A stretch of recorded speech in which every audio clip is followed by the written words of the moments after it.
All right, let's get into this challenge song. It's going to incorporate the 7 chords again. And what's great about this one is it cycles in a very straightforward manner, but it puts it in a very typical progression.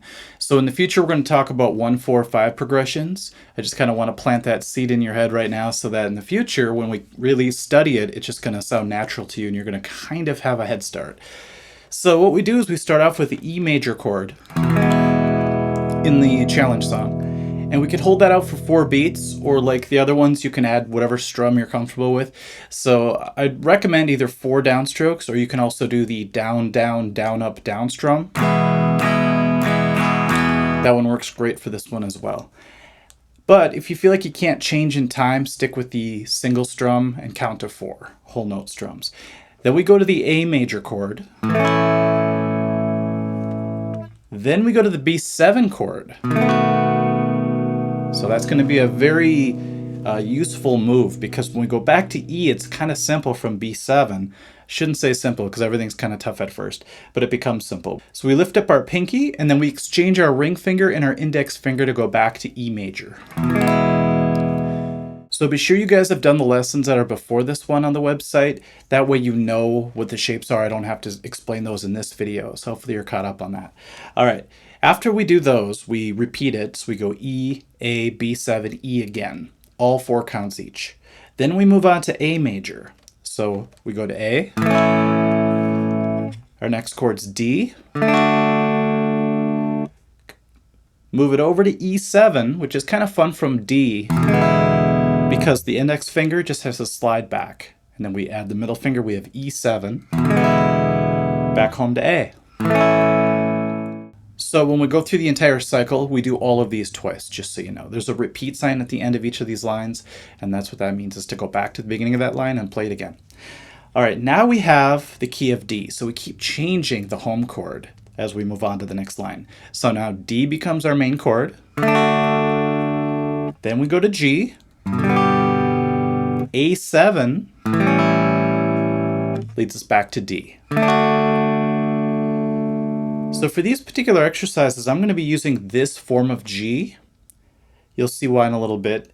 Usually I do the double fingers here because it's very stable and it's easy to go to like C, add 9 and D. But today I'm just going to stick with a single ring finger here.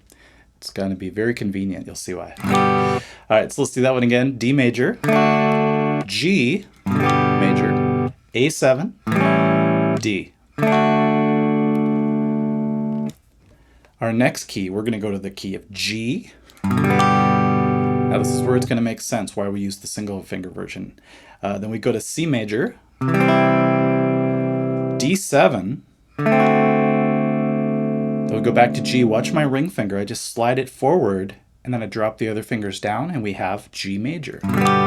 Easy way to go back home. One more time, G major, C major, D7, G. Sometimes I'll just say G, or I'll say G major. It's the same thing. All right, then we move to the key of C. Our next chord is going to be F major 7. Don't worry, we're going to be doing the real F chord soon. We're just not quite at that level yet, but we'll get there. And then we go to G7. That one's the big spread out chord. And then we just bring the fingers in, 1 set of strings each, and we have C major again. So that one makes a lot of sense hand position wise, because you start with C, this diagonal shape. We move it over to F major 7. G7, we just spread our fingers out a little bit, and then we bring them back in for C. C, F major 7, G7, bring everything in for C major. Then at the end, I needed to incorporate the C7 chord, so what I did was I had you hit one more C chord, and then kind of like Happy Birthday, we throw in the 7 chord at the very end, C7.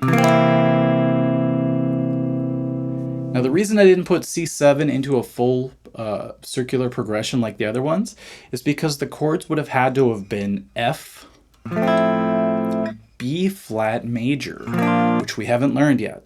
So if you do know that, you can practice that on your own. F major, B flat major, C7, back to F. But because of where we're at level-wise in the lessons library, we have to just sort of simplify it by adding the C7 at the end. And I kind of like the way it sounds. because it reminds me a lot of, like I said, Happy Birthday when people say and many more, and you just kind of leave people hanging like that. Okay, so that's the intro to the next challenge song. And so let's meet there and we'll run through it together. It's kind of a cool groove. And I like the beat of it, and the driving bass line's fun. And like I said, you could strum to it with whatever comfortable strum pattern you like the most, or you could just do simple one strum hold out chords as well. All right, guys, we'll see you there. Thanks.